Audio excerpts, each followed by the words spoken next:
여러분 안녕하십니까? EBS 초대석 정관용입니다. 내 아이 인재로 키우는 법, 인류대학 보내는 법, 아이비리그 보내는 법, 시중에 널려있는 자녀교육서의 제목들이죠. 그런데 요사이 조용하게 사람들이 사이에 인구에 회자되는 그런 책이 있습니다. 이 책은요, 내 아이 이렇게 했더니 망쳤다. 나는 엄마가 아니라 아이들의 원수였다. 이렇게 자기 고백, 자기 반성을 담은 책입니다. 게다가 이 책을 쓴 저자는 현직 초등학교 교장 선생님입니다. 도대체 어떤 사연인지 여러분 궁금하시죠? 네, 엄마 반성문의 저자 이유남 교장 선생님을 오늘 초대했습니다. 어서 오십시오. 안녕하세요. 네. 엄마 반성문, 예, 아이 망쳐서 반성문 한 360몇 쪽 썼습니다. 이유남입니다. 지금 네. 서울 명신초등학교 교장이기도 합니다. 예. 뭘 잘하셨다고 그렇게 생글생글 웃으면서 그렇게 그러게요. 말씀을 저 울어야 되는 거죠. 그래서 그러니까 난 엄마가 아니라 아이들의 원수였다. 이런 말이 떠오르셨어요? 저희 아이들이 저를 그렇게 원수처럼 취급하고 있더라고요. 그래서 인정하고 싶지 않았지만 예. 우리 아이들한테는 제가 없으면 좋겠고 안 보면 좋겠고 차마 입으로 원수라고는 표현을 못하고 있었지만 아이들은 당신이 내 원수야. 당신 그럴 수 있어? 라고 말하는 것을 저는 그 아이들의 무언을 너무나 많이 사실은 듣고 있었죠. 제가 그걸 입으로 뱉지만 않았을 뿐이고. 처음엔 몰랐고 그리고 몰랐죠. 아이들이 그렇게 보는지도. 저는 제가 너무 잘하고 있었고 잘 키우고 있었다고 늘 생각했어요. 네. 이 세상에서 나 같은 엄마 없다고 생각해서. 호기심 갖고 지켜보실 시청자분들한테 제가 일단 약간의 팁을 네. 전교 1등하고 학교 임원, 학생회 임원도 하고 막 이러던 아이가 갑자기 학교를 자퇴하겠다. 그렇죠. 이거잖아요. 네. 그 일이 있었던 게 지금으로부터 몇 년 전인 겁니까? 2007년 8월 31일 저희 아이가 자퇴했어요. 날짜까지 기억을 하시네요. 예, 아주 한 맺힌 날이니까요. 그리고 이제 10년 만에 제가 책을 낸 거죠. 10주년 기념으로 책을 냈습니다. 우리 아이 자퇴 10주년을 기념하며 제 책 서문에 그렇게 썼어요. 무자격 엄마에서 유자격 엄마가 되기 위해 몸부림치는 우리 아이들의 영원한 엄마 이유남이라고 제가 썼습니다. 무자격 엄마였다가 이제는 유자격 엄마가 됐다. 되어 가고 있는 거죠. 아직도 부족한 게 너무 많고요. 근데 아무튼 아이들이 지금은 이제 엄마로 한다. 예, 엄마 원수가 아니라. 예, 원수가 아니고 이제는 엄마라고 생각하고 있고 우리 엄마를 상당히 괜찮은 사람이라고 생각하고 있죠. 이제는. 그래요? 네.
어떻게 하면 무자격 엄마고 어떻게 하면 유자격 엄마인지를 이제 오늘 알려드려야 되는 겁니다. 그렇죠. 네. 자, 이제 11년 전, 그보다 훨씬 전으로 돌아가 봅시다. 네. 그러니까 지금 교장 선생님이신데 그 전에 이제 교사셨던 거죠. 네. 초등학교 교사. 네. 그리고 이제 아이들을 딸, 아들 어떻게 되십니까? 큰 아이가 아들이고요. 작은 아이가 딸입니다. 네. 나이 차이는 얼마나 돼요? 둘이 원래는 2년 터울인데 한 아이가 3월생이고 한 아이가 2월생이다 보니까 연년생으로 학교는 들어갔어요. 그렇군요. 네. 아들, 딸 둘을 낳아서 네. 키우는 초등학교 교사, 예. 엄마. 예. 근데 그 아이들이 뭐 전교 1등도 하고 막 그랬다고요? 공부를 엄청 시켰죠, 제가. 어떻게 시키신 거예요? 어떻게? 예를 들면 저희 집 아이들이 정해진 시간 안에 학원 가야 되고 예. 정해진 시간 안에 책 읽어야 되고 정해진 시간에 문제집 풀어야 되고 그래서 스케줄이 쫙 짜 있었어요. 예. 영어, 수학 기본으로 하고 그것도 부족하면 과외도 좀 시키고 따로? 네, 과외도 시키고 노는 시간을 없게 만들려고 몇 시부터 몇 시까지 몇 시부터 몇 시까지 그래서 저희 아이들은 어디 끝나면 어디 가야 되고 어디 끝나면 어디 가야 되고 이런 생활을 해서 땅을 제대로 이렇게 밟고 놀아본 기억이 우리 아이들이 없어요. 그야말로 무자비한 엄마였죠. 근데 아이들이 싫다고 안 하던가요? 아이들이 학원 다니기 싫어. 나 좀 몇 개만 빼줘. 이런 거 안 하던가요? 말은 했어요, 사실. 왜 아이들이 그런 말 안 예, 했겠어요. 예를 들면 이제 우리 아이들이 피아노 학원을 어려서부터 다녔는데요. 피아노를 5살, 6살부터 저희 아이들을 가르쳤죠. 그랬더니 2, 3학년쯤 되니까 엄마 피아노 좀 끊어달라고 아이들 말로 끊어달라고 그래요. 그래서 항상 피아노만 가면 머리가 아프고 피아노만 가면 숨이 막힌다는 거예요, 애들이. 그 정도로. 예, 그래서 제가 뭐라고 할게요. 뭐라고 얘기했죠. 했어? 너희들 앉아봐. 엄마는 피아노 없는 동네에 살았단다. 너희는 엄마를 잘 만나서 피아노 구경도 하고 피아노 치는 줄 알아.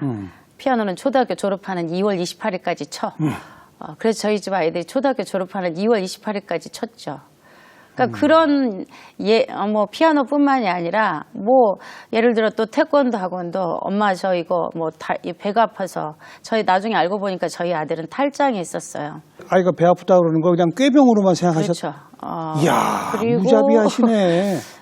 수영 또 물에 빠지면 떠야 되잖아요. 네. 그래서 또 수영도 시켰잖아요. 예. 나중에 보니까 저희 아들이 중이염이더라고요. 뭐 이런 게 한두 가지가 아닙니다, 사실. 그런데 저는 중이염 그거 약 먹으면 낫는 거고 탈장 그 좀 치료하면 되는 거고. 네. 그리고 배워야 되는 때가 있다고 생각을 한 거죠, 제가. 초등학교 선생님으로서 한 반에 뭐 몇십 명을 이렇게 지도하면서 자기 자식도 키운 거잖아요. 그렇죠. 근데 네. 꼭 그렇게 해야 되겠다는 생각이 드시던가요? 저희 반 아이들을 이렇게 보면 아이마다 각자 잘하는 게 다 있잖아요. 그러니까요. 그 각자 잘하는 것을 우리 아이는 다 잘하게 하고 싶었던 거죠. 세상에. 어차피 잘하는 것은 얘들이 잘하는 거니까 놔둬도 잘하는 거고. 네네. 선생님은, 엄마는 아이들 못하는 부분들을 잘하게 해주는 것이. 그래서 모든 걸 잘하게. 그 학급의 평균 성적이나 이런 것도 높았겠네요. 그렇죠. 예, 저희 반 아이들은 예를 들어서 이제 그 수학경 시대 시험 보면 다른 반이 한 5명 상 받으면 저희 반은 10명 이상 상을 받았어요. 엄마들은 엄청 저 좋아했어요. 아, 그래요? 네, 새벽 기도 하는 엄마들도 있었다고 해요. 무슨 새벽 기도요? 이제 이 2월 달에 담임 바뀔 때 예. 제가 담임되게 해달라고. 아이들은요? 아이들은 일단 들어오면서 그런 얘기를 했었어요. 올해는 죽었다. 그런데 제가 살아남을 수 있었던 건 그나마 수업을 참 재밌게 했어요. 그리고 또 아이들은 그런 게 있는 것 같아요. 우리 선생님이 무섭긴 하지만 우리한테 애정과 열정이 가진 선생님이야. 그런 것은 우리 아이들이 인정을 해줬던 것 같아요. 그래서 제가 살아남을 수 있었죠. 근데 이제 그 아이들은 어쨌든 학교 등교해서 하교하면 끝이잖아요. 그렇죠. 근데 자식들은 아닌 거죠. 그러니까 저희 반 아이들은 저한테 1년만 괴롭힘을 당하면 되잖아요. 그러니까 1년 정도는 학습 태도 바르고 숙제 잘하고 시험 성적 오르고 이 정도로 해서 올려 보내는 거예요. 그러니까 크게 문제가 없었던 거죠. 그리고 크게 문제가 없고 엄마들이 저를 항상 그 선생님 만나면 아이들 진짜 뭐 성적 다 오르고 애 숙제도 잘하고 걱정할 게 없어. 그러니까 최고의 선생님으로 본인 그렇죠. 스스로도 생각하셨겠네요. 그럼요. 저는 제가 가장 열심히 하는 선생님이었고 우리 아이들한테 제가 딱 맞는 선생님이라고 항상 자부심을 느끼면서 지냈던 거죠. 그 아이들하고 대화는 좀 하셨어요? 그래서 제가 이렇게 제일 반성한 게 그거예요. 한 대화가 번도 어떨까? 아이들하고 정말 마음의 여유를 가지고 대화를 해보지 않았어요. 계속 얼른 빨리 그렇죠. 바쁜데 얼른 빨리 뭐. 바쁘고 저도 이제 늘 공부를 저도 했고 또 직장도 있었고 예. 그러니까 학교 끝나면 칼퇴근해서 집에 와서 아이들 케어하고 뭐 저녁에 책 읽어주고 문제집 풀어 채점 해주고 그리고 또 애들 자고 나면 재공부하고 그래서 제가 엄청 저는 괜찮은 엄마라고 자부를 했다니까요. 혹시 아빠하고의 어떤 적은 없었습니까? 아빠가 이런 경우에 좀 애들 너무 좀 닥달하지 마 이런 아빠들도 많은데 저희 남편과 제가 맞는 게 없었습니다. 사실은 저는 적극발랄 명랑쾌활 그 신속 O형이에요. 저희 남편이 잠깐만요. 이제 발랄 명랑쾌활 신속. 네. 이게 5종 세트. 네, 5종 세트. 그래서 맘먹으면 바로 해야 되고 일 추진하면 끝까지 해야 되고 저희 남편은 저랑 정반대의 성격이었어요. 소심, 민감, 그다음에 완벽, 그다음에 세심, 거기다가 뭐든지 이렇게 돌다리를 두들기면서 가더라고요. 신중한 스타일. 신중한 스타일이죠. A형이죠. 거기에 트리플 A, 스몰 A인데 저희 남편 저하고 그러니까 이런 게 잘 안 맞았는데 저하고 딱 하나 맞는 게 아이들 잡는 게 맞았어요. 제가 야단을 치면 다른 집은 왜 제가 야단을 감싸죠. 치면 아이들을 감싸주잖아요. 예. 근데 저희 남편은 꼭 와서 지원 사격을 해요. 와, 완전히 가풍이 그렇군요. 네, 그러니까 저희 집 아이들이 엄마가 야단 치면 아빠가 항상 와서 지원 사격한다는 사실을 알기 때문에 엄마한테 야단 안 맞아야 되는 거죠. 네. 아빠는 더 무서우니까. 아빠는 더 무섭고 그러니까. 그리고 이제 저희 남편은 사실 운동선수 출신이에요. 그러니까 운동선수 출신이다 보니까 아무래도 어렸을 적에 공부를 많이 못한 게 좀 한이 됐었던 것 같아요. 그러니까 그래서 이제 선생님을 만나지 않았나. 그리고 그 한을 우리 아이들한테 풀고 싶었던 거죠. 푸는. 예. 자기 한을. 자기가 공부 더 하고 싶었는데 집이 그때는 어려워서 어머니께서도 피아노 없던 동네에서 자란 예, 그러니까 저랑 비슷한 거죠. 네. 그 운동하면서 공부를 정말 많이 하고 싶었는데 공부를 열심히 할 수 없었던 환경이었고 그거에 한이 맺혀서 아이는 좀 공부를 많이 시키고 싶었던 그런 남편이었던 거죠. 네. 그러면서 최고의 아빠, 엄마라고 스스로 생각하고 계셨던. 그럼요. 우리는 어려서 공부하고 싶었는데 마음껏 못했던 사람들인데 너희들을 위해서 이렇게 마음껏 공부할 수 있는 여건을 만들어주는데 너희는 뭐가 부족해. 그래서 저희 집 법이 SSKK. 그건 뭐예요? 네. 시키면 시키는 대로였어요. 네, 시키면 엄마가 시키는데 아빠가 시키는데 너희들을 위해서 다 알아보고 한 거야. 그러니까 아이들이 좀 성격적으로 온순한 성격이었나? 그렇죠. 온순했죠. 온순했고 엄마는 아이들 생각해도 엄마는 똑똑한 사람. 또 주변에서 워낙들 너희 엄마 참 훌륭한 사람이고. 그렇지. 선생님 중에서도 평가도 좋고. 예, 선생님들 중에 그러니까 엄마 부모님 동네에 이제 제가 학부에 살았는데 너희 엄마 얼마나 아이들 앞에서 늘 이런 말을 많이 하니까 우리 엄마는 굉장히 괜찮은 사람인 거죠. 네. 그러니까 함부로 엄마한테 대들지도 못하고. 지금 제가 우리 이유남 교장 선생님을 약간 별난 분인 것처럼 취급하면서 대화를 합니다만 사실 이 방송 지켜보는 시청자분들 가운데 특히 어머님들 내 얘기네? 이런 분들 많을 겁니다. 사실 학원의 개수가 7개냐 3개냐 차이는 있을 수 있어요. 네. 또 난 그래도 대화를 5분은 하는데 이런 분도 있을 수 있어요. 그러나 그분들도 아마 얼른 빨리 아마 이게 제일 많이 나오는 단어일 거는 막 공감하실 겁니다. 모의고사 보고 중간고사 보고 4월 말이었는데 어느 날 저한테 그러더라고요. 엄마 저 할 말 있어요. 그러더라고요. 그래서 무슨 말인데 앉아보래요. 제가 바쁘니까 아이하고 앉아서 얘기할 시간이 없는 거잖아요. 그래서 엄마도 바쁘고 너도 바쁜데 용건만 간단히 하자. 엄마 지금 또 할 일 산더미다. 그랬더니 우리 아들이 엄마 좀 앉아보세요. 그리고 화를 버럭 내더라고요. 한 번도 그런 일이 없었던 아이인데. 그래서 제가 화가 나서 그랬죠. 네가 지금 말을 길게 할 때가 아니다. 너 좀 들어가지. 인강도 들어야 되고 분재집도 풀어야 되는데 무슨 지금 말 길게 하는 건 우리 대학 가서 하자. 인강? 문제지? 그래가지고 제가 뚝뚝 잘랐어요. 그러니까 얼마나 답답했겠어요, 우리 아들이. 그거 정말 참다가 도저히 견디지 못하니까 그날 대화를 하자고 했던 건데 제가 뚝뚝 자르니까 제 뒤통수에다 대고 그러더라고요. 엄마, 전 왜 학교를 다녀야 되는 거예요? 저 대학에 가서 제가 뭘 해야 되는 거예요? 저 지쳤어요. 저 힘들어요. 저 쉬고 싶어요. 저 쉬었다가 나중에 제가 원할 때 검정고시 보면 안 될까요? 그러더라고요. 제가 뭐라고 했겠어요? 뭐라고 그러셨어요? 이게 미쳤나 지금? 그렇지. 아니 네가 제정신이 지금 너 지금 고3 4월 말이야. 네. 야, 너 지금 유치원 다니는 거 아니야. 고3 때 안 힘든 애가 어디가 있어. 다 힘들어. 그래서 고3병이야. 야, 너 정신 차려. 이때가 제일 중요한 때야. 5월, 6월, 7월, 8월 이때 놓치면 그다음 공든탑 다 무너져. 이제 고직 얼마 안 남았는데 이제 마지막 빛을 올리자. 게다가 잘해왔는데. 그렇죠. 네. 그래서 제가 그냥 고3 때 누구나 한 번쯤 하는 투정 그렇게 생각을 했죠. 대수롭지 않게 생각했어요. 네. 그리고 그날 엄청 야단쳤죠. 정신 차리라고.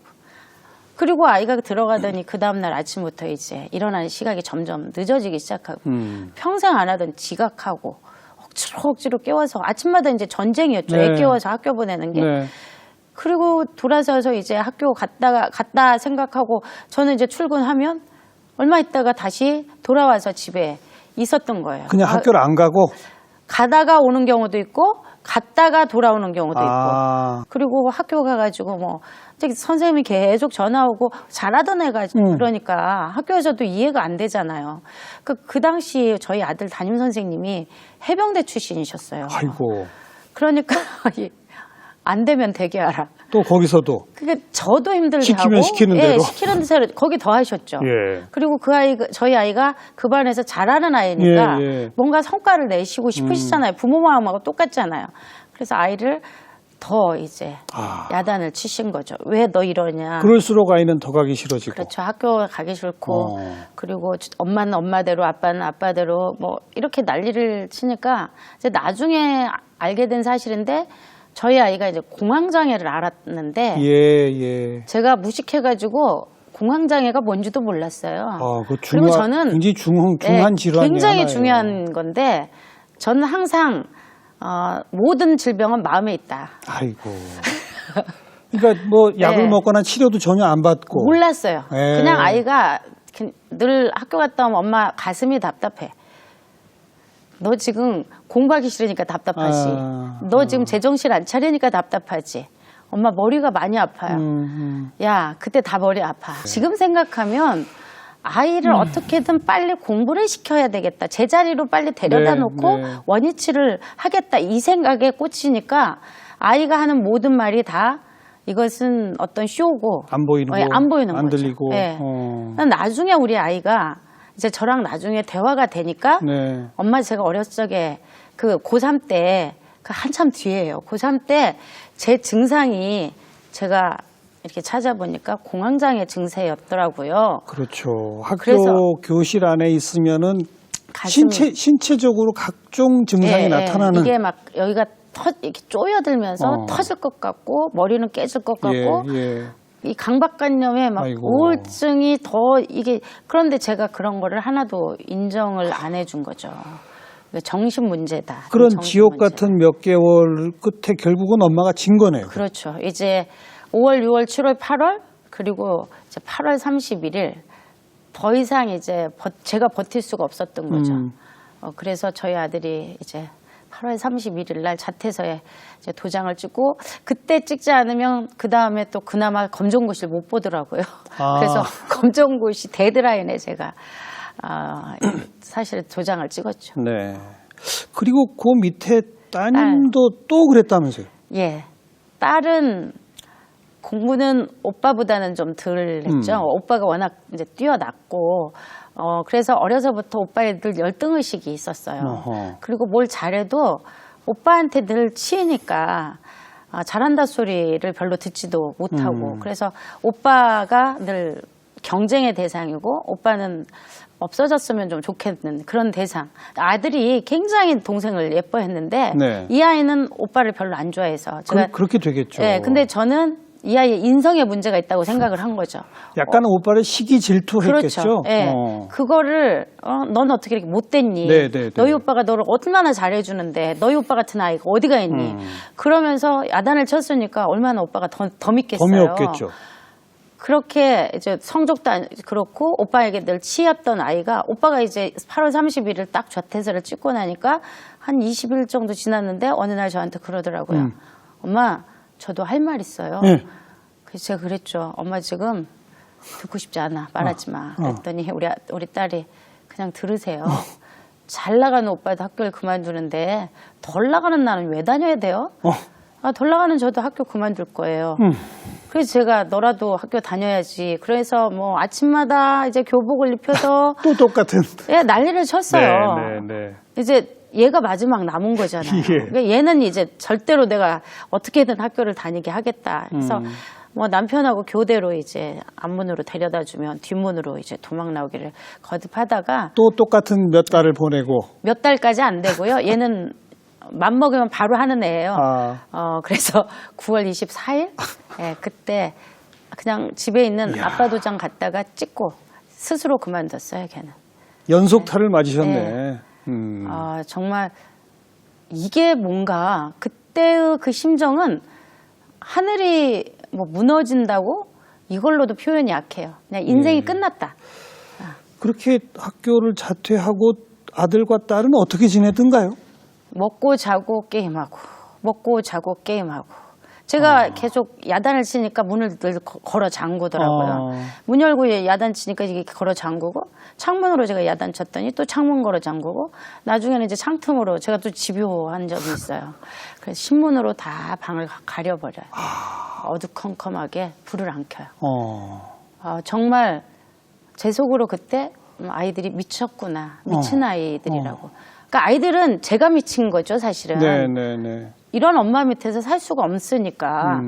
그래서 그 어두컴컴한 방 속에서 게임기만 켜요. 그리고 게임을 하는데 밥도 안 먹어요. 그리고 하루 종일 그걸 하고 있는데 어떻게 나오지도 않고. 그 제가 화장실 갈 때 기다렸죠. 이제 안 나오니까.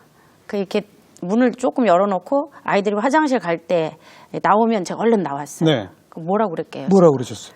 언제 검정고시 볼래? 언제 대학 갈래? 왜 집에서 놀고 있니? 인강이라도 들어야지. 문제집이라도 풀어야지. 똑같은 말을.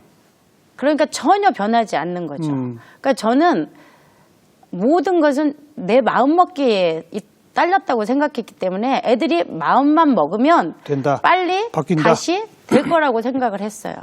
그래서 저의 이런 전 근대적인 사고죠, 사실. 그리고 아이들 마음은 전혀 애들이 얼마나 힘들었기에 얼마나 쟤들이 저랬기에 대화를 해보려고 생각을 안 하고 빨리 제자리에만 갖다 놓으려고 생각한 그런 정말 무자격한 엄마죠. 그 나날이 얼마나 갔습니까? 1년 반이었습니다. 1년 반을? 이야. 한두 달이면 될 줄 알았어요. 이야.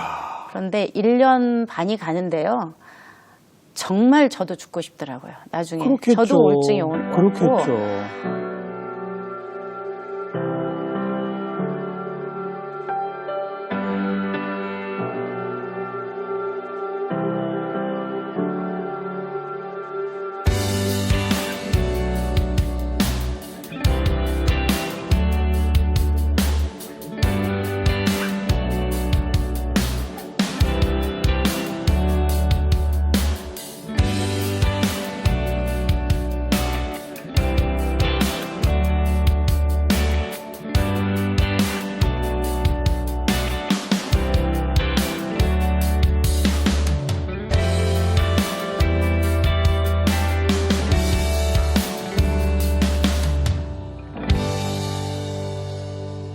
일 년